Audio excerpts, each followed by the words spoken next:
Well, I don't know. What are we going to do?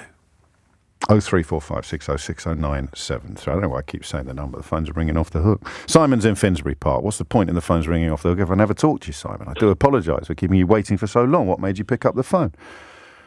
Good morning, James. Hello, mate. Easy, my friend, easy. What's on your mind? I've been 5 years waiting, and I finally got through. I'm so happy. Well, I'm glad I've managed to bring some sunshine into your life, because it's not exactly a happy topic, is it? It's not, but I have a couple of things I wanted to say in a quick question. Of course. I paid my Sky bill yesterday, £60 for the whole package, the basic package. Okay. I might have to review it for the winter because of things. The second thing is I'm totally blind. Okay. So I have the label of disability. And I have a Warmbank. Where? In the street where I live, in the high street where I live, I have about 7 or 8 places I've already identified this year where I can go in the winter for 2 or 3 hours at a time to stay warm. Gosh. Cafes, restaurants, makers. Different places I can go. I've already identified it. I can go to my bookmakers. They give me free tea and coffee. So I'm quite happy to go there, even if Anyway. No, and if you've nice staff in there, they're not going to insist that you place a bet. They're just going to... Exactly. Yeah. They're lovely. And I have a question for you. Do you think they knew? Do you think that Boris Johnson and all the Prime Ministers, the Conservative Party, do you think they knew about these high prices of gas and heating coming? Do you think they knew towards the end of last year or even before that? Yes, of course they did, because they raised the cap, didn't they? They changed the rules on where the cap would be. But what I mean is, do you think they knew it would be this disastrous? I don't know. This is what I mean about alarm bells, Simon. This is what I don't think their brains work like ours do. Atletico Madrid fans, I think, for that Liverpool game at the beginning of coronavirus, they were banned from their own stadium. Their own stadium was not having crowds in, but we invited them into Anfield. We invited them into Liverpool, and we had the Cheltenham races. I think because you're asking me, were the alarm bells ringing? And that's the wrong question. I think the alarm bells were ringing, but we are governed by people who, forgive me, you've mentioned that you're blind. We're governed by people who have no ears. Aren't we? Yes. I know why. What's you said that. I wasn't going to go there, was I? That would be entirely inappropriate. What's that noise? What's that noise? Oh, it's a fire alarm. Counterpart of Liz Truss. What did he say? She's deaf and dumb. I don't know. We are in very, very strange times. So you go with it. All I see is a parallel story. of oh, sorry everyone, we're going to have to raise your gas and electricity prices, and then we're going to have to do it again and again and again until it gets to £4,000 a year average. Oh, and by the way, there's a war going on in Ukraine.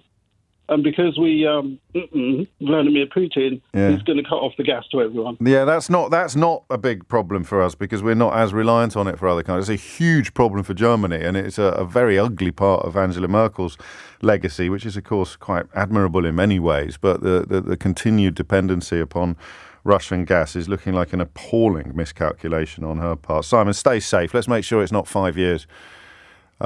Before we talk again, and do look after yourself. 11:43 is the time.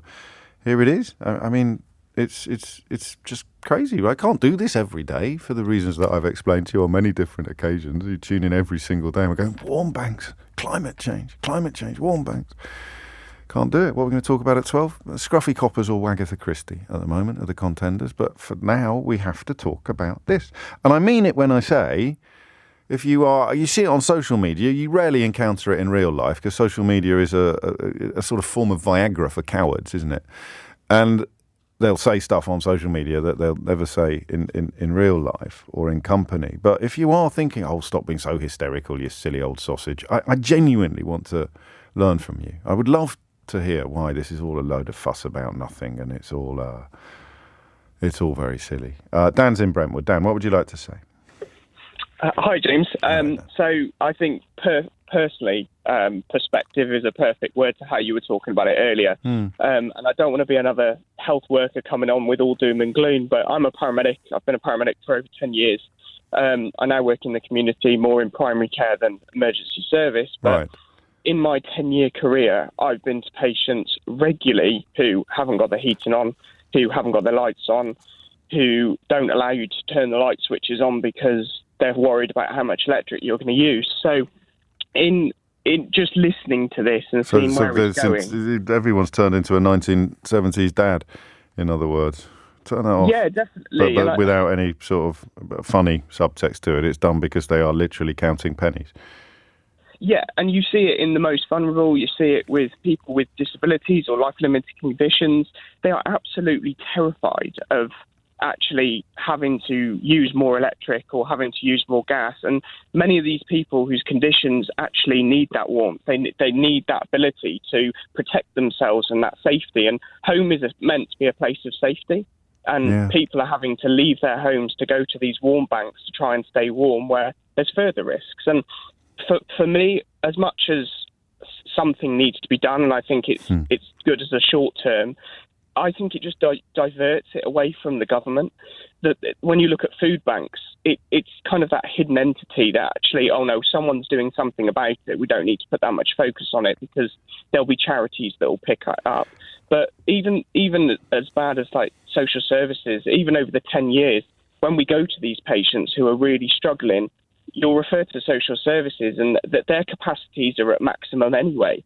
How are the extra services and the health systems going to actually be able to support this? And it's such a bigger picture. And everything you describe, and you make me think of the NHS and the problems that A&E are facing and the stories that were breaking yesterday. There's a couple around today about people simply not being seen, and the overrun is a word that is increasingly going to be applied to stories about the health service, which you'll know more about than I do as a paramedic. And everything is made so much worse by the narrative coming from Downing Street and client media that things are really going well. That's the bit I think I struggle most with at the moment. I'm surprised by how bad some things are. I hadn't heard of Warmbanks really before this week. And yet for other people, they've already become a sort of de facto reality, as Simon reminded us. But the idea that the narrative is you've got two people promising to build upon what I don't know what they're promising to do, but it is as if the leadership election, and it's for the leadership of the country, not just the Conservative Party, is being conducted in a sort of pond where reality is not allowed to intrude. I think it just creates more fear as well for the fact that they turn around and say everything's okay or we're doing the right thing. Those people who are in that poverty, those people who are really, really struggling, to hear that constantly when they know they can't even turn their light switches on or their cooker on, actually, it just creates more fear and anxiety. Sunlit uplands, Brexit bonus, you could be right. I mean, that maybe we need to be a little bit more careful. I always remember talking about NHS waiting lists and getting an email off an elderly listener who was worried about going in, or was it sepsis we were talking about possibly, and she was worried about going in for her operation because she thought she might catch sepsis. You have to walk a line between information and empathy, I suppose. Thank you, Dan. It's 11:48.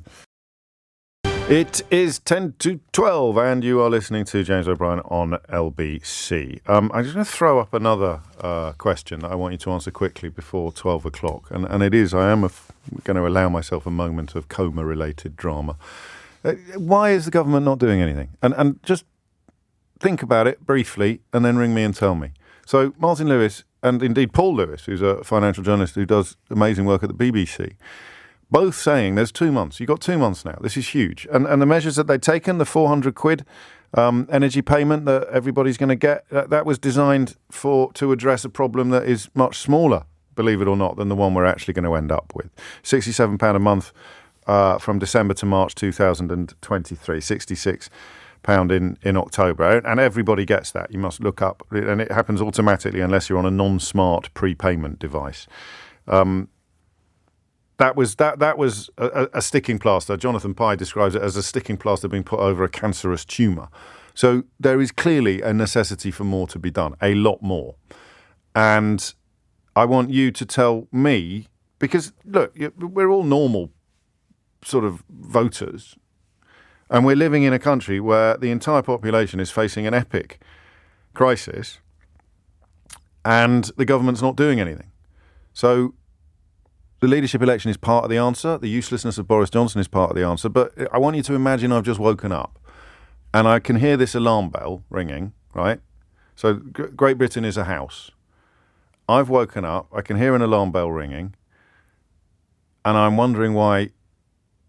Actually, the house analogy doesn't quite work. So let's just stick with the alarm bell. There's an alarm bell ringing, and the people in charge are completely ignoring it. I want you to ring me and tell me why. The alarm bell is energy prices. We know what they're going to be. We know what the averages are going to be. They're going to go through the roof, and millions of families aren't going to be able to afford them. We know that Warmbanks are being spoken about. There is an alarm bell. It is an incredibly loud alarm bell, and the people in charge aren't doing anything. Just give me your gut shot on why, all right? And if you hit the numbers now, you will get through. I'll put you straight to air. Why? Why aren't they doing anything? And you can be as simplistic or as sophisticated as you want, because it makes no sense. There is a bloody great alarm ringing in our ears, and the people in charge are completely ignoring it and talking about the football. 03456060973. Why? Why are they completely ignoring it? This is just some more evidence of how mad things are. This is, and it's quite right to ask about this when Nick was interviewing Rishi Sunak last night. But just listen, think back over the years we've been discussing Northern Ireland on this programme and describing in painstaking detail exactly what was going to happen when the Good Friday Agreement came face to face with a determination to withdraw from the single market and the customs union. And the fact that people still don't understand this, just yet more evidence of where we are. This is, just listen to this, all right? So where should the Northern Ireland trade border be? We don't need to have a border in Northern Ireland. We should have free-flowing trade between Great Britain and Northern Ireland, and we should have free-flowing trade between Northern Ireland and the Republic of Ireland. But it's not working currently. And that's what we need to fix, and we will fix it. And you'll fix it in a sentence, how? Yes, we will. But how? We've got a bill in Parliament that will fix it. That you're confident that will work? Yes. I mean, some people started clapping at that point. As Rishi Sunak essentially says, well, we've got a unicorn. It's just outside, tied to the bench in the car park. We've got a bloody great unicorn, a wonderful unicorn with rainbow. It poos rainbows. We've got a wonderful rainbow pooing unicorn in the back, and these Tory people start clapping still 6 years later. It's incredible. Sheesh. Jez is in Saltburn by the Sea. The alarm is ringing, and the people in charge aren't doing anything. Why not? Well, it's a bit of a tired old canard, James, but I would take us back to Brexit. Oh, here we go. Oh, you lot always bringing Brexit into everything. I'll be one of those Ramonas, aren't you? One of those FBTB2R2D2s. Go on, carry on. I've just finished crying tears of sadness. There we are. It's because Brexit brought us Johnson as a leader. Johnson is in some way aware of his own incompetence, or maybe that's not the right thing, but either way, he selected people around him. His entire cabinet was made of people who he felt were less competent than him. And anyone who knew they couldn't deliver Brexit in the Conservative Party walked away. So we were left with not so much the bottom of the barrel, but people who should never, ever be anywhere near any And you know, some of us may have thought that Sunak seemed all right because he was very plausible and slick, but that little clip of him there selling rainbow pooing unicorns is evidence that he is actually just as bonkers as the rest of them, or just as complicit as the rest of them. Yeah, so whereas we have Sunak is so astronomically wealthy that he is quite literally insulated from any consideration of the electorate. You also have people like Dorries who simply don't have the ability to make a decision, don't have the ability to lead. No, but even Nadine Dorries would know what to do if a fire alarm went off, wouldn't she? Wouldn't she? But this She'd is probably try and buy an ice cream. But this is a lot more than that. I know. This is not just a fire alarm. This is a vast systemic change that's needed, and nobody can make a systemic change. And so part of the reason you've brought Brexit into it is because we're living in a world a political world that is in full denial of observable reality, and for now it's still working. Boris Johnson remains popular among the membership. So here is an alarm bell ringing. How are you going to deal with it? Well, I'm going to deal with it like we've dealt with Brexit. I'm going to deal with it by saying that's not an alarm bell, and it's certainly not ringing.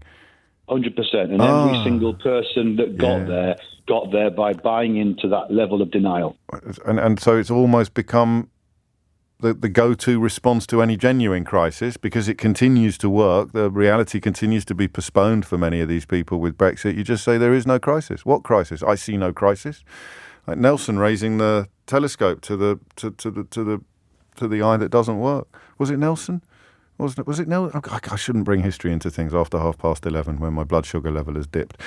Clive's in Southampton. Clive, why aren't they doing anything? The alarm bell is rattling off the wall. Well, I think your previous contributor, Scott, I didn't quite hear everything you said because I was talking to your researcher, but yeah. I think the basic problem is that they're concerned about being elected by the membership rather than the electorate. I truly believe some politicians in the first place get into it for the right reasons. Sunak, he doesn't need to be involved here for the money. I think he's wealthier than the Queen, isn't he? I mean, it just doesn't mean it's the no. It's I used to think that. And maybe I will again when the dust settles a bit. But being motivated by being power hungry or vain is just as bad as being in it for the money. No one goes into politics for the money. Sunak could just be there because he's got an ego that thinks he should be Prime Minister. Well, true. I mean, I think what I mean is by that is that they don't get involved in the money from they haven't been corrupted by the money of power and everything else. No, fair enough. Johnson probably has, unfortunately. Maybe. The wallpaper. I think he probably got into them for the right reason in the first place, but then they become corrupted by the membership because they have to pander to the membership rather than the electorate. But they don't have to pander to the membership on this. They have to pander to them on Brexit and possibly some other issues as well. But surely the people in that room last night in Leeds would recognise the reality of what's happening to energy prices. Is it just that they're not affected by it, so they don't care? I think they probably are less affected than the majority, and they, the majority, kind of the boomer generation, they've lived a relatively charmed life. Certainly conservatives for the whole of their lives, a time when there was more jobs than. But everyone's going to notice a quadrupling of their energy bill, aren't they? Everyone is, and no one's going to like it. So again, not if you're on a final salary pension and. No, but you're still going to notice it. You're still going to have a lot left. You're going to have less left at the end of the month than you had before, even if you can afford it. No one likes spending more next month than they spent last month on the same stuff. Do they? It doesn't quite fit.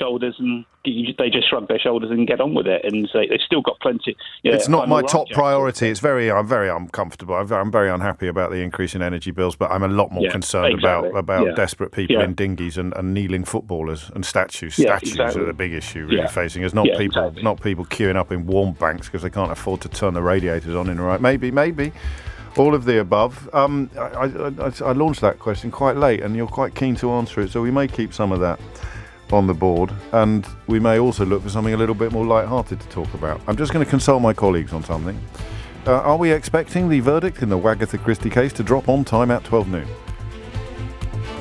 Is it possible for faces to look any blanker? Are we expecting this verdict? Is it going to happen now? Like literally now? We may talk about that. God knows what angle we'll take on it, but frankly, I think it's time you did some work. So I'll just sit here making interesting interrogatory noises like this. Huh? And then you'll ring in and tell me stuff about the Wagatha Christie case, and indeed the people in it. 4 minutes after 12, and the verdict is in. I'll let Rachel Venables tell you what it is. Rebecca Vardy has lost her High Court libel battle against Colleen Rooney, James. In the past few seconds, actually, this verdict has dropped. I'm outside the High Court here in central London, and this is over that infamous Wagatha Christie post that Colleen Rooney, she sent social media into meltdown, didn't she, back at the end of 2019 when she accused the fellow footballer's wife, Rebecca Vardy, of having sold stories or leaked stories that Colleen was putting up on her private Instagram post to journalists, to The Sun. She'd done that incredible sting where she'd blocked everyone from viewing her stories and then fed a number of fake news stories on Instagram, and then watched as one by one they or something similar appeared in the tabloid press. Rebecca Vardy said that did untold damage to her earnings, and she sued Rooney, the case being heard here back in May, and we've just had the judgment. I'm just trying to see if I can pull it up on my laptop now, but I can tell you the top line, the most important part, is that Rebecca Vardy has lost. She hasn't been able to prove that she was libelled by Rooney in that incredible post a few years ago. Do we know what sort of sums of money have been spent on this debacle? Several million. I think there was a point last year where we knew that just shy of £1 million by each legal team had been spent. The guess was somewhere between £2 and £3 million, which was far in excess of what Rebecca Vardy could have even hoped to have won had she succeeded here. Usually libel cases, I think the cap is around £300,000, so that was the maximum she would have hoped to win. Really the important point here is about whether or not you can clear your name and get those all-important legal fees paid for.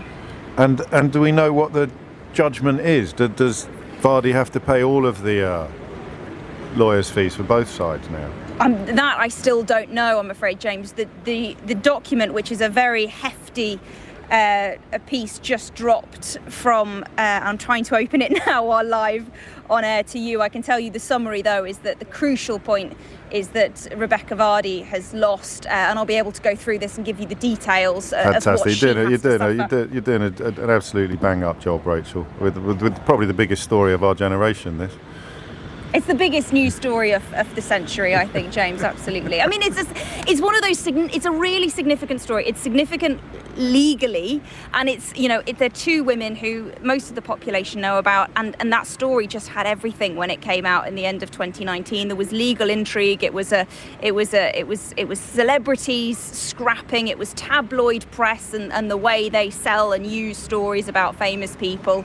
And then it came to the courts, and it was about defamation, and it was about somebody's reputation and the way we use social media to punish people when we think they've done something wrong. I think there's a lot to unpack in this story, but ultimately it's just something people want to read about and discuss. Okay, Rachel, we may talk again when you've got your head around what is contained within that document. I'm intrigued by how much Rebecca Vardy is going to have to pay in total now, or indeed whether or not Colleen Rooney has to pick up her own legal bills. I'm minded because it's been a tough old week, and I've got Kieran and Anna and many others waiting to answer the question of why the government's not doing anything about the fuel thing. But should we park that until Monday morning? Is that all right? I'll just check. Kieran, do you mind if we move on? I want to talk about something silly now. Is that all right? Yeah. I think we should. People kind of need a break, don't they? I think you're right. People need a bit of a break. Anna, is that all right with you if I don't take your call on fuel prices and the government, and we just have a bit of a giggle at this libel case instead? Absolutely fine. Yeah. And you're doing a great show, so thank you for enlightening an awful lot of people. Oh, you're very, very welcome, and you're very kind to say so. You've got the Commonwealth Games on your doorstep as well down in Solihull, so we'll do that then. How are we going to do it? Well, all right. I thought from the first moment that this legal action reared its little head that Rebecca Vardy, I'm going to struggle to get their names right, I'm going to get them mixed up at some point. Rebecca Vardy was on an absolute hiding to nothing. I mean, it was so obvious at every turn. There was a point when it was claimed that a phone that contained potentially crucial evidence had fallen off a boat. I don't know if it is a story of Shakespearean scope, this story. It's worthy of an Armando Iannucci script, I think. It fell off a boat. Well, we need to see your phone. I'm terribly sorry, my lad. The phone which you require has fallen off a boat. And you just sat there thinking, what is... And that might be the question. What was Rebecca Vardy thinking? 0345 6060 973. Now, I know that the listeners to this programme are more likely to be reading The Economist and The New Scientist and organs of high repute such as that, but you may also read the cheaper prints occasionally. Hello magazine used to be a particular gathering point for these sort of personalities. When I was a show business editor, I was a lot more au fait with some of the issues and individuals involved in this case than I am now. But I'm hoping there will be some people listening that have got quite strong and informed views on this remarkable story, this remarkable saga. So what is that the question? What was Rebecca Vardy thinking? Yeah. Why did this happen? 0345 6060 973. And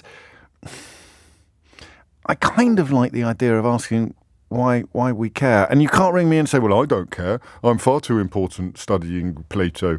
I care. I don't know why I care. I don't even know anything about these people at all, except what their husbands do on football pitches. Why do we care about wags? Why? Is it just the new aristocracy? In the same way that we used to be obsessed with the Duchess of Devonshire's love life. I say use we very loosely, not having been around in the 17th century. But is it just that we just need to have people that we gossip about? I don't know. That we don't know. It's 10 minutes after 12. So Rebecca Vardy has lost her legal case in which she sought to sue Colleen Rooney for saying that she was involved in the selling of private information from Colleen Rooney's Instagram account to newspapers. And millions of pounds have been spent. I've got two questions for you. Why did Rebecca Vardy do it? 0345 6060 973. When, to this particular observer, it looked to me from the very beginning as if she was banged to rights, a judgment that the court has now agreed with. And the second question is, why do we care? And this is a lovely opportunity at 11 minutes after 12 on a Friday afternoon for you to ring a radio station that you've never rung before, or indeed to break your duck and do something that you never thought you'd do. The likelihood of us having a scrap, I would say, during this hour is zero, isn't it?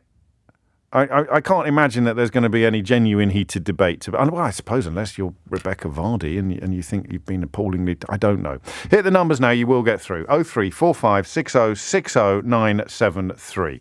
And the reason that I'm doing it is because I am, if you like, I've overdosed on the serious stuff this hour, this week on the programme. Not least today when we've discovered Warmbanks. I know what's going to happen now. You're not going to want to talk about this.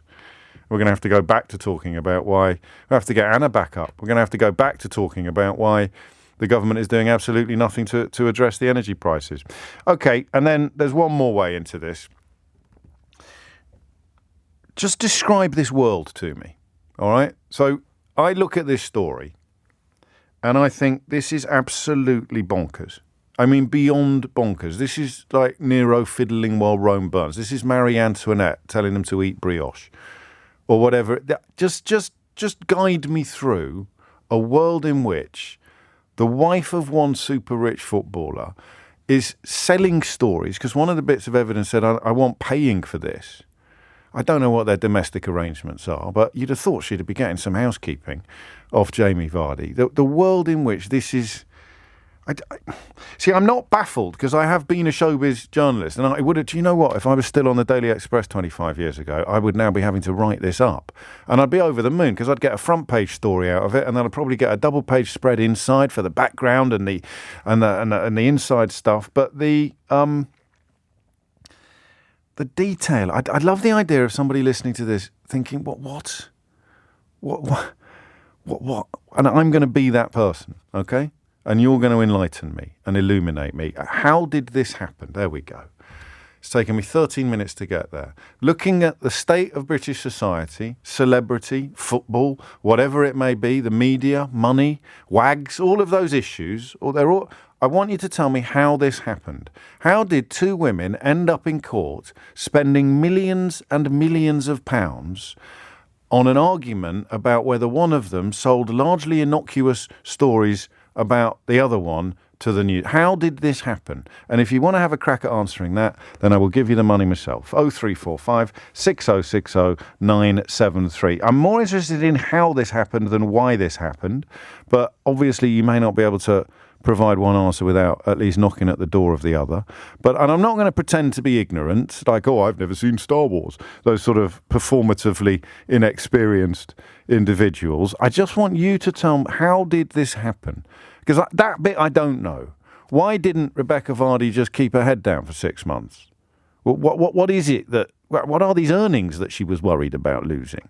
How does the wife of one mega-rich footballer end up in court suing another wife of another mega-rich footballer, spending millions and millions, telephone number sums of money on lawyers over a story that doesn't matter? It doesn't matter. None of it matters. If Rebecca Vardy was giving the odd tip-off to the Sun, I could tell you right now, if I wasn't worried about being sued, I could tell you right now, siblings of well-known celebrities who used to provide little tip-offs to showbiz journalists in return for cash payments. Siblings of very, very famous people who would tell you stories about their own brother or sister in return for cash payments from showbiz journalists. It goes on all the flipping time. Colleen Rooney did a bang-up job of busting Rebecca Vardy for doing it. Rebecca Vardy, if I, and that's my final question, what advice would you have given her when that original investigation dropped? When Colleen Rooney publicly accused and seemed to have proved that Rebecca Vardy was flogging stories to the Sun, culled from Colleen Rooney's social media account, what advice would you have given to Rebecca Vardy? 0345 6060 973. I would have said to her, just sit tight for a few weeks, or possibly put your hands up and say sorry, but whatever you do, do not sue her for libel. This will be fun. If you want to read the judgment in the Vardy versus Rooney, Rooney versus Vardy, Vardy versus Rooney case, then you can get it from Judiciary UK's Twitter account, or you can just get it from mine, because I have just retweeted it. Rachel Venables has been doing her level best to pore through its contents on the steps of the High Court. We'll cross live to her shortly, but the question I want you to answer is an old one, given the seriousness of the conversations that we've been having most of the time lately. I want you to have a crack at explaining to the uninitiated, people who don't follow football, don't know who footballers' wives are, don't care about the Sun newspaper, people who just live their lives in different lanes. I want you to tell them how this happened. Because now that we have the benefit of hindsight, this case should never have come to court. This story should never have assumed the weight that it assumed, and these millions and millions of pounds should never have been spent. So I want you to explain to, it's not quite my mum. My mum would be quite up to speed. My mother-in-law probably wouldn't have a clue what was going on here. I want you to explain to my mother-in-law how this happened. All right? 0345 6060 973. David is in Hendon. Are you a bit of a WAG expert, David? I'm not. Hi, James. Hello. Firstly, thank you for your show. I think you are highly skilled. Well, people are being very complimentary at the moment, David. You do know I get paid, don't you? I don't do. You don't have to thank me for this. It's not an act of charity. I don't get out of bed every morning and come to do volunteer work. I can still appreciate. No, you're very skills. kind. You're very kind. Thank you very much. Okay, I would like to address the first question you started with. Yes. Which is why we are interested in celebrities' life, and I was always curious to understand why people who, struggle with their struggles in life, whether it's relationships, finances, health, or whatever it is, why they like to talk about or read about people who are kind of even detached from their lifestyle, who make so much money, live a life of fame. And I think I'm thinking that it's the will to belong to something bigger than ourselves. In the way of taking a stance about something. When you think about, for example, Meghan and the royal family and everything, people taking a stance in some way it gives them an identity of belonging to something bigger than themselves. So this was an invitation to pick a side, you mean? To sort of have to belong to something bigger. And likewise with celebrities, who is right? And all this kind of gossip news on celebrities about affairs and about all kinds of gossip is in the same way. That's how I felt. Yeah, well, I get that. I don't know that it's that sort of surprising. When I was younger, I think I used to be a bit despairing at the interest we showed in people who were famous for no apparent reason. These people are famous because they're married to very, very, very good footballers. Indeed. Is it the money? Is it the idea that you can have, because we all dream of being really, really rich, and there's something quite nice about seeing really, really rich people behave like idiots. But the thing is, we have less interest in the private life of for example, Jeff Bezos than we have in big celebrities or people from the royal family. So if it would be about money, we would have a high interest in those kind of people who are the wealthiest people. So it's maybe more about fame. Oh, well, I think we would. I mean, the fine detail of his marital breakdown and affair was picked over quite a lot. I don't know probably in the American media it would have been different to here. But I think that the very rich people do hold a fascination for the rest of us because I don't know whether it's a determination to believe that they are exactly the same as us or that they're not exactly the same as us. I really don't know which way I'd jump on that one. Thank you, David. 22 minutes after 12. Rachel Venables is at the High Court auditioning for a Pulitzer Prize for journalism. Rachel, what have you learned? Well, I've been able to scroll through the 75 pages, I haven't read all of them, I've got to be honest, of this judgment, going to the key point at the end, which is the summary and the decision by the judge. Basically, the truth defence is what Colleen Rooney had to rely on here. So she was the one being sued by Rebecca Vardy. She had to prove, based on the balance of probability, that the sting of the offence, what she'd alleged about Vardy, was true. And it looks as though that is where this case has been lost by Vardy, one you could say by Rooney, because the judge here writes, I have found that Miss Vardy was party to the disclosure to the Sun newspaper and then she posts here a series of stories that ended up getting leaked. So marriage, details about a birthday, Halloween, a car crash, gender selection. This was one of the fake stories that Colleen Rooney posted on her Instagram page. Sorry to interrupt, and I know I'm putting you on the spot. From Colleen Rooney's point of view, this was an Instagram account that she presided over, so she controlled who could see it and who couldn't, and it was only people that she knew. It wasn't for fans or anything like that. It was for people that she knew IRL, as I believe the kids say. What, from her point of view, would have been the damaging stories that made their way into the media, or was it just the fact that she felt snooped upon that motivated her? Do you think? I think it's that second one. Right. I think she has told the court and spoke about in that post, as well as having had her suspicions for quite some time, that things she was putting on her private Instagram post, which, exactly right, was just for friends and family, that would have been locked down to anybody else who didn't know her.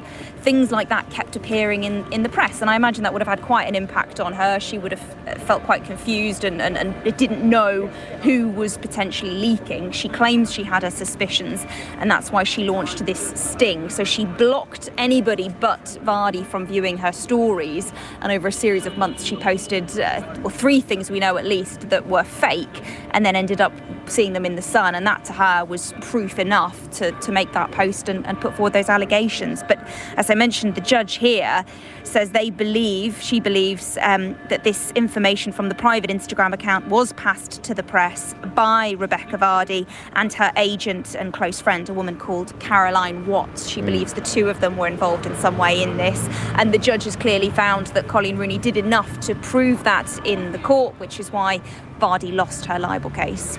It's a funny old world, isn't it? It's an incredible story, as I've mentioned before, and it's one of those cases where I think both women have really struggled and have really suffered with reputational damage to the both of them, with trolling, with abuse, with real focus of this story as people. But Rooney's come out completely and utterly vindicated, hasn't she? She's come out on top here. The only bit that perhaps hangs over her now is the question of why she cared so much. If you don't want people to know things, don't stick it on Instagram, regardless of how many people are following you and how carefully curated your following is. If you want to keep something secret, don't put it on Instagram. Well, that's an argument for, I think, another conversation another day, possibly. You could take that up with her yourself. But you know, this was clearly the way that she felt she could smoke out the culprit, as it were, was in this personal Instagram post. It wasn't things that she was publishing on Twitter for the world to see that were ending up in the Sun. It was private details at a time where she was clearly feeling quite vulnerable, whereas Rebecca Vardy, you know, I mean, we always in these sorts of stories, we have to have a hero and we have to have a villain, and she very much was the villain, and that's why she tried with this very expensive court case to try and prove her innocence, but it really has backfired here. We don't know whether or not she will appeal. I'm sure there will be avenues open to there. This may well not be the end. This is a very early point still in the case, but it's a significant blow to Vardy today, definitely. Rachel Venables live from the High Court with more detail on that bizarre story, because that I hadn't thought of that bit before. Now, I remember what phone hacking was like. I've spoken to people who were hacked, and I think Sienna Miller put it best. I haven't spoken to Sienna Miller about it. I'd love to. But she put it best when she explained how she couldn't trust her nearest and dearest. But that's because their voicemails were being hacked. So there would be literally only one person who knew this thing about you. And it ended up in the newspaper, so you presume it was actually your nearest and dearest that did it. I presume that, you know, if you're on Colleen Rooney's friends and family Instagram, then most wives of England footballers, and probably half the Derby County team are going to be on it as well, or DC United, where he is now. I don't know. If you want to keep stuff secret, don't stick it on Instagram. So how did this happen? I've got another theory for you, and then we'll go to Kerr, who's in Livingston. Well, I'm surprised how many men are ringing me on this. Perhaps a bit of casual sexism on my part. I thought women would be more interested. But I think that if you're in that world, and I've always thought Colin Rooney seemed pretty sensible, but if you're in that world, the really important stuff, the really unimportant stuff becomes important. Is that what it is? It's like you think your social media is your sort of everything. It's like stuff. I'm trying to speak of a sort of magnification of the trivial to the point where the trivial strikes you as mattering. Because none of this mattered. None of the stories that made their way into the newspapers were particularly humiliating or embarrassing. If they had been humiliating or embarrassing stories, she wouldn't have shared them in the first place. How did this happen? 0345 6060 973. Kerr is in Livingston. Kerr, what have you got? Well, what I've got, I can't answer your second question, but I can certainly have a go at answering the first. Go on. Right, what I think it is, it's quite stupid, really, but I do think we have a need for drama, but we don't want to go through it ourselves, so we look to our celebrities for it. We need a little bit of drama. Mm-hmm. I agree with that. Yeah. But this isn't very. Is this very dramatic though? Well, I mean, not really, but it'll still sell in the magazines, surely. Yeah, but you're not going to buy them. Yeah, fair point. I don't know that. I mean, I can't criticise you, mate. I've chosen the most pointless phone-in topic for reasons that are entirely linked to my own amusement, and I guess treating it seriously is bound to throw up these sort of ideas, isn't it? Okay, here's another one. People who really care about this case are unlikely to be football fans. Yep. Why? Fair question. I'm going for the sort of 21st century aristocracy. We don't have debutantes, the daughters of earls running around being flappers. That's flappers with an F, Keith. Being flappers these days. So we talk about footballers' wives. Instead, they're the sort of, I don't know, living the life, living the dream, is it? No one's had a crack at this yet. How did this happen? Tommy's in Wokingham. Tommy, how did this happen? How did this country end up on tenterhooks for a ludicrous multi-million-pound court case being conducted by two women whose business is none of ours and doesn't matter anyway? Okay, well, hello, James. Hope you're having a good day, and thank you for letting me on the show. Hang on, I shouldn't have let you on the show. It's 12:30. I'm going to have to come back to you after the news, which is literally now, with Amelia Cox. 12:33, back to Tommy in Wokingham, who's about to absolutely nail the Wagatha Christie case and make it comprehensible to everybody, and indeed make us all realise why it is actually much more important than some of us think. Over to you, Tommy. Hello there. Thank you for letting me on the show. Very welcome. Make it sound like that. So you just make yourself sound like some sort of offender. I love letting you on the show. Right? To everyone, you're more than welcome to be here, mate. Thank you. Well, I hope I can bring a healthy conversation because I can only answer the second question as to why we care. And feel free to cut me down if this may be totally illogical. Call me a lefty feminist, but I genuinely think that the main reason this is happening and the main reason we see these kind of things in newspapers is because I think it's a bit of a war on women. And I'll give you some more examples of what I mean. Okay. When there was the Meghan and Harry thing, it was the Meghan and Harry thing. People want to see Meghan Markle be taken down. When it was the Will Smith slap but on they the did Oscars, this to each other. They did this to each other. The original act of... the original act, there you go, don't need any other words, was either the selling of the stories or the unveiling of the culprit. That doesn't speak of anyone trying to bring anyone down from the outside, does it? No, but I think, but that's the reason I think it's so widespread. I mean, I remember seeing a Facebook post on, this got shared everywhere on all sorts of social media when it was the Amber Heard and Johnny Depp case, and when it was the Will Smith slap at the Oscars. People targeted Amber Heard, and then they targeted Will Smith's wife, and the caption was, "Now we need to talk about female women, or female women. Are you sure you remember that headline correctly? Listen. It's my fault. This, no criticism at all. But I know why gossip is interesting. I'm just interested. The detail of this story is ridiculous.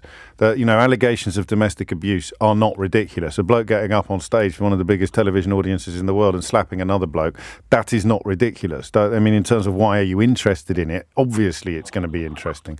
Why were people interested in this? Well, the thing is, I've only just found out about this story today, as you spoke about it, and I think the reason why it's all right, mate. There's no pressure to come up with a strong answer to the question. I've done very well to only be aware of it today, though. Crikey, do you have television stations and newspapers in Wokingham? Some of us do. Yeah, it was everywhere for a while. My favourite bit has been picked up by the court. Actually, I wonder if I can. I'm not going to be able to find it now, am I? The astonishing claim that the phone which contained messages that the judge or the court wanted to see, not the judge. I think it would have been the Colin Rooney's defence that did it. The judge concludes that Vardy's agent probably leaked the stories to The Sun, but Vardy knew of and condoned this and would provide screenshots of Rooney's posts, drawing attention to items of potential interest to the press and answering additional queries raised by the press. It's such an odd thing for her to have done. The judge found this. I've never seen a reputation. She's done a Gerald Ratner on herself. Well, actually, Gerald Ratner did it to himself as well, didn't he? That's the whole point. Here you go. The judge found that significant parts of Vardy's evidence were not credible, and there were many occasions where her evidence was manifestly inconsistent with the contemporaneous documentary evidence, evasive or implausible. This is my favourite bit. The court says that the loss of the WhatsApp messages between Vardy and her agent was deliberate rather than accidental. And credit to Jim Waterson of The Guardian for masterful phraseology in the following sentence. Essentially, the judge did not accept that a mobile phone accidentally fell over the side of the boat in the North Sea shortly after a request was made to search it. That's sensational. Didn't Johnson claim that he lost his phone and therefore the WhatsApp messages between him and the bloke that bought all his wallpaper had disappeared? He hadn't backed up his messages on his WhatsApp phone. And also the bloke that used to work for his cousin at the Ministry of Sound, what was his name? He's a lord. Bethel, Baron Bethel. Didn't he have a disappearing phone issue? I should have checked that probably before saying it out loud. There's a lot of lawyers who are suddenly not as busy as they were yesterday. Donna is in Doncaster. Are you really called Donna from Doncaster? I'm afraid I am. Oh, that's just magnificent. How old? Do you mind if I ask how old you are? Yeah, I'm 56. So were you in that Halifax? Do you remember that Halifax advert? I do remember. I don't remember Donna of Doncaster. No, but it was the whole. Everyone was the name of the town and the name of the person were linked, weren't they? It was Pete from Peterborough.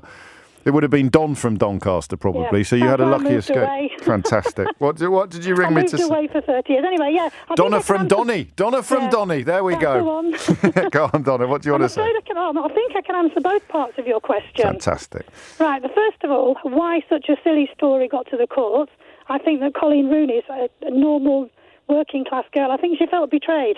Yes. Because those messages were only for friends and family, so she felt deeply betrayed by somebody. Yeah, she's a normal girl. Someone does that to you, though she's been ratted on by her friends.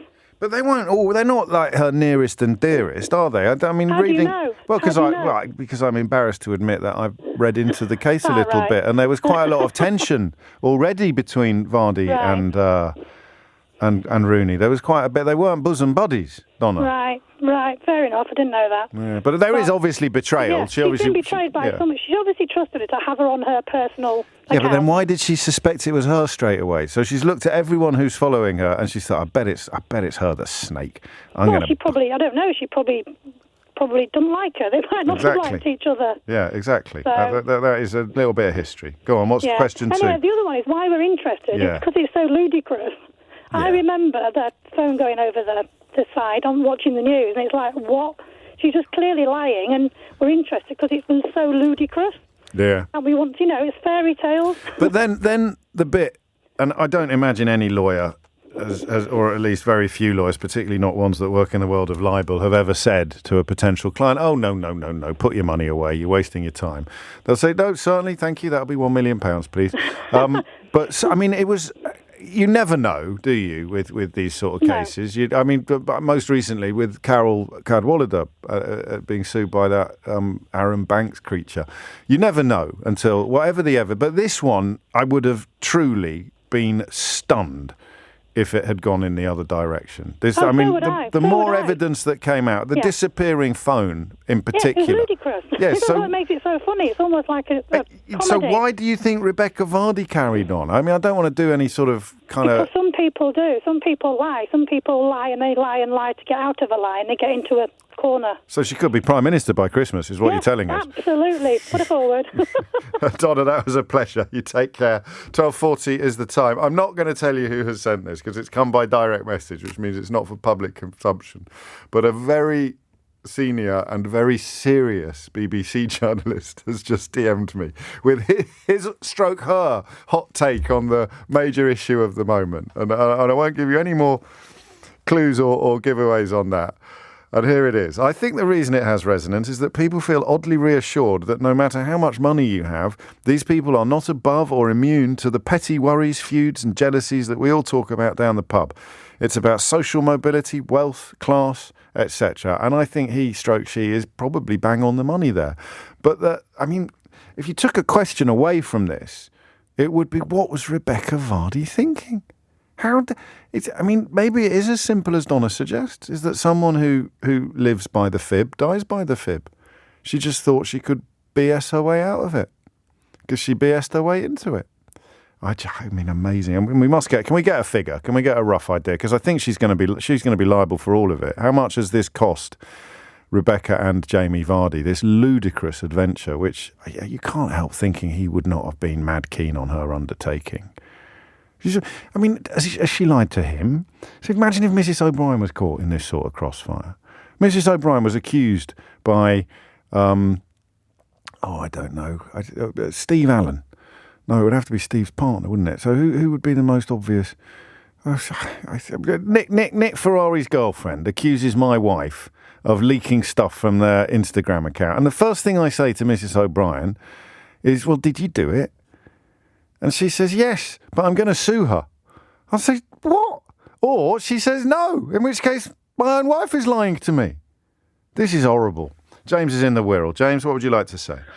Hello, James. How are you, mate? Very well. What's on your mind? I cannot really claim to guess as to why the British public are interested in the things they are. That amazes me every day. However, with Colleen... Yes.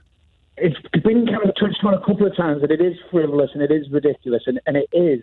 But for Colleen and that newspaper, I think is the point. Colleen and Wayne, both inner city Liverpool, both proud Scousers, both part of big families, both come from a line where the Sun newspaper is a dirty word. Largely or entirely because of its despicable coverage of the Hillsborough disaster under the disgraced former editor Kelvin Mackenzie. Absolutely, and because that obviously crosses all sorts of, doesn't matter who your allegiances are club-wise, those families are big Merseyside, big Liverpool families. So for her to have stories that she was only sharing with, inverted commas, nearest and dearest, however much there may have been friction there with some, would have led to a real sense of paranoia, and like your previous caller touched on, betrayal, but that little bit deeper. So if it hadn't been in the Sun, it may not have upset her so much. I absolutely 100% think it would not have bothered her. You are going to the top of the class. That with all the greatest love and respect to previous contributors and indeed myself on this subject, that's the first real bit of quality we've had since 12 o'clock. Apart from Rachel. I'm not bringing any intellectualisation to it. I'm not looking at it from a sociological, psychological point of view. It's a Scouse hating the Sun situation. Because the stories aren't important enough to get that upset about. The betrayal element is pertinent, but a little bit flabby. But the fact that you're giving it to those gits at the Sun, that's really got my goat. Nail on head. It's your nail. It's your head. Well, that's why I say it, really. I mean, big families as well. Like I say, a lot of them would have been touched, multi-generational things. They're quite well known in the areas and all of that. So, yeah, absolutely would have felt all of that firsthand. I would have a go at the Rebecca Vardy thing, and I didn't until I was kind of on hold listening in. There has been, listen, I'm a frivolous guy myself. I've seen her on the show and she's done. Just losing the line a bit. Be brief. So I believe that maybe Rebecca Vardy's motivation was she's made her own way in the world. She isn't just the wife of Jamie Vardy. And I think she had a regular article with that newspaper, and I think, cementing that position may have kind of given her that sense. Get you, eh? Who knew? Get you with your psychology and all of it. I bet you must be. I mean, you're probably right, because I can't quite see why she'd need the money, but then the difference between money that you've earned yourself and money that your husband gives you is probably quite significant to some of these people. Well played, James. I think the Liverpool angle's got to be huge, hasn't it? Are we going to get a statement? They're not in court for this, are they? I think the Rooneys are in Washington, aren't they? Has the season started? I don't know why I'm asking you. You don't even know what shape of football is. I'll take a quick, what do we call them now? A junction. I'll take a junction and then we'll do a little bit more of this after the very latest junction. 12:48 is the time, and the major story of the moment, forget about the Prime Ministerial resignation, forget about the race to replace him, forget about coronavirus, forget about Brexit, forget about Donald Trump, forget about the ongoing January the 6th inquiry. I keep getting them the wrong way around. Rebecca Vardy has lost her libel action against Colleen Rooney, a legal action that would have cost several £1 million because she was selling stories to The Sun, and I think your man's bang on with that. I think it is because it was The Sun, actually, that a Liverpudlian would be particularly outraged, because none of the stories were that interesting, and indeed the ones that helped her prove that it was ... Rebecca Vardy's account were stories that she'd made up herself anyway.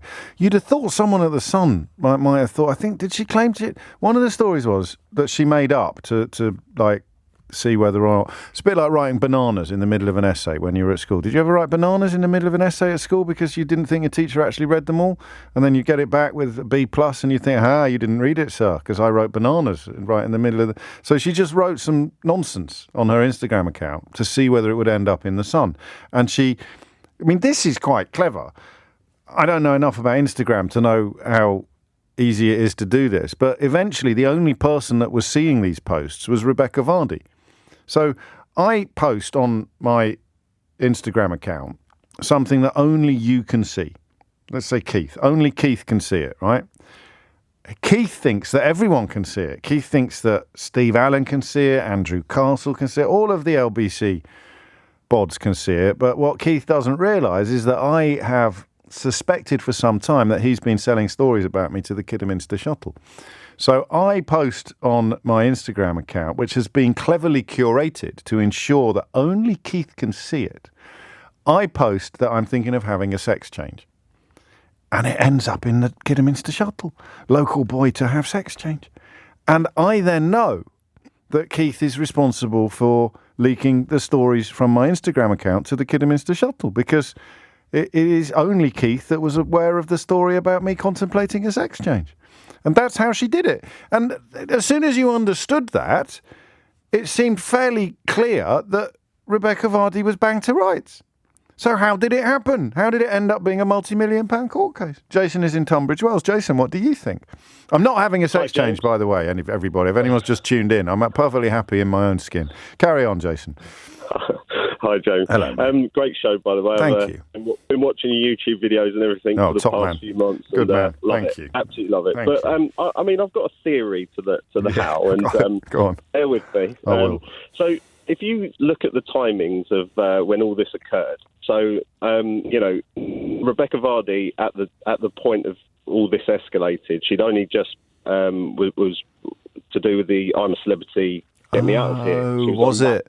So she'd sort of achieved a new level of fame, if you like. Fame and in the spotlight, because I think everyone who ends up going on that show, very quickly afterwards, everyone starts to recognise, gravitate to their social media pages, etc., etc. And I think, had this happened 2 years prior to that, or even before Leicester City won the Premier League... That was after that. It was after Leicester won the Premier League. Yeah, that's what I'm saying. Oh, but what sorry. I'm saying is, because if it had happened prior to all of this, she would have been relatively unknown, and therefore the spotlight wouldn't have even been around. So, and I think, you suddenly get this massive uptake of fame and recognition to a point where you end up putting something out there that is, ridiculous. So she's thinking, oh Lord, what have I done? I've finally, my dreams are coming true. I've been on I'm a Celebrity, Get Me Out of Here with Ian Lee. I'm in the big time. And then this quite difficult bit of brand pollution occurs, and she thinks, well, I'm going to have to style it out. I'm going to have to deny it, even though it's true. Well, it's backtracking, isn't it? Otherwise, I'm going to lose all of this new profile and these new gigs that I'm getting. Well, you end up going from being at the top to within weeks falling straight flat on your face again. And I think that probably has some implications to how this escalated to a point where it's like, okay, I need to backtrack here. How am I going to get myself out of this situation, or at least save face and keep the people interested? And then, it's everything that's in the spotlight then. So the media gets hold of it. And, and we're at this point now. So her motivation was reputation protection because she finally had a kind of reputation that she felt was worth protecting. I don't mean anything unkind by that. I just mean profile and fame. I would imagine. Yeah, I would imagine if you look back at what her Instagram accounts and her followings were prior to I'm a Celebrity, would have been far, far less than what they were. I never knew who she was prior to that, and I only knew who she was after that for the fact that she was on I'm a Celebrity, and that's one of those shows that we end up watching. No, I watched that one because my mate was in it. It was a good one that year. It's Peter Andre I feel sorry for, Jace.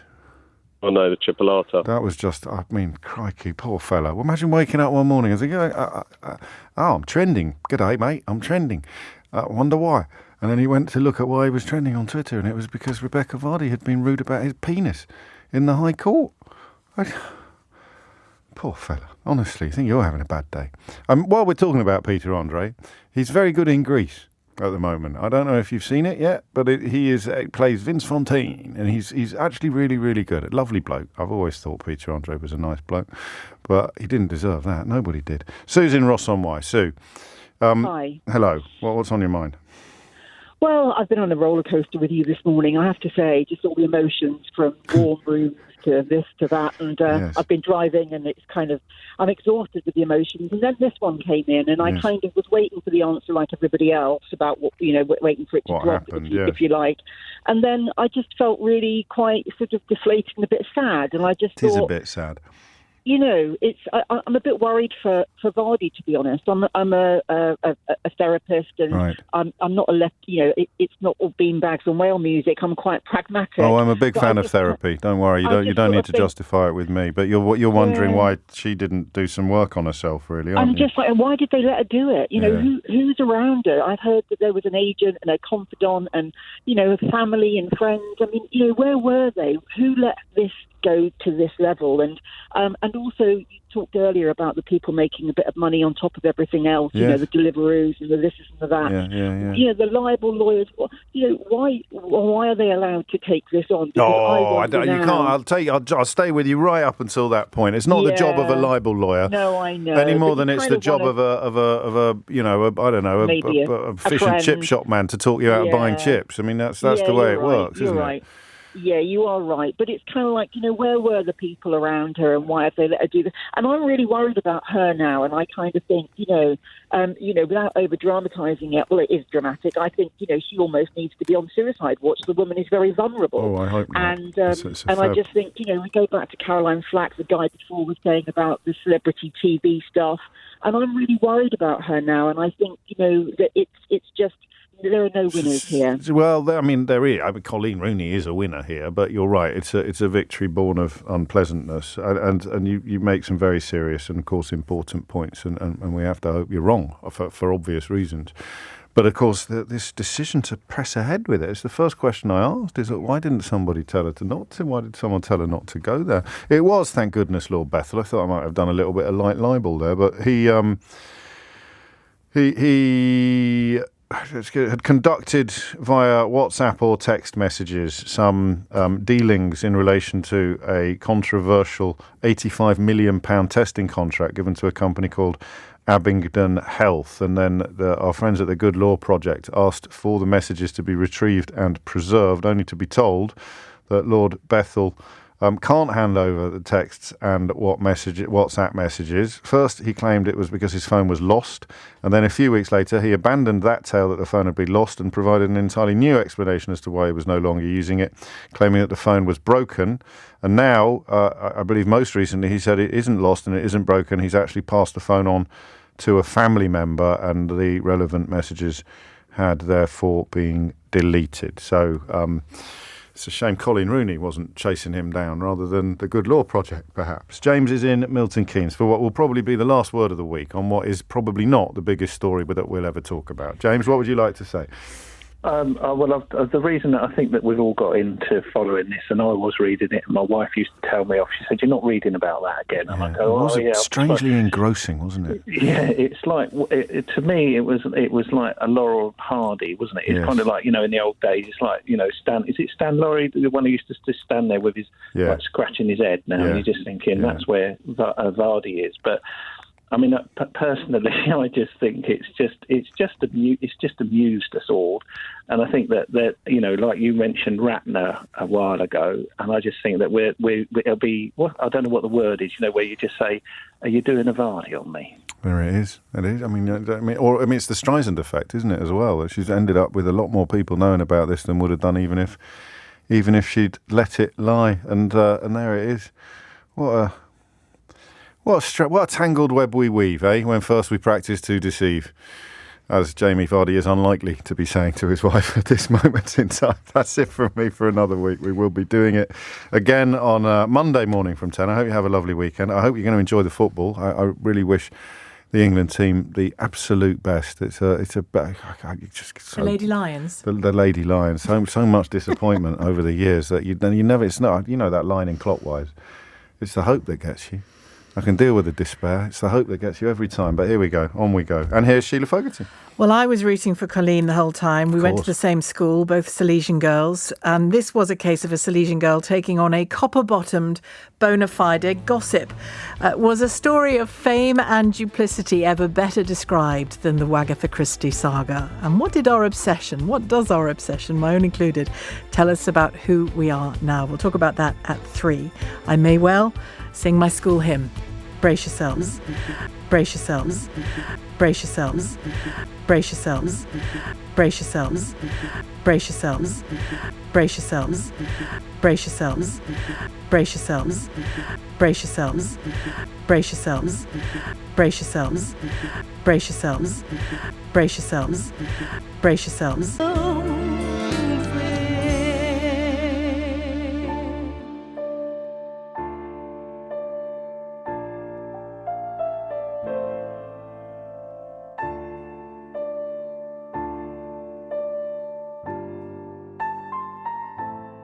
Bầu trời chiều không màu nắng ấm,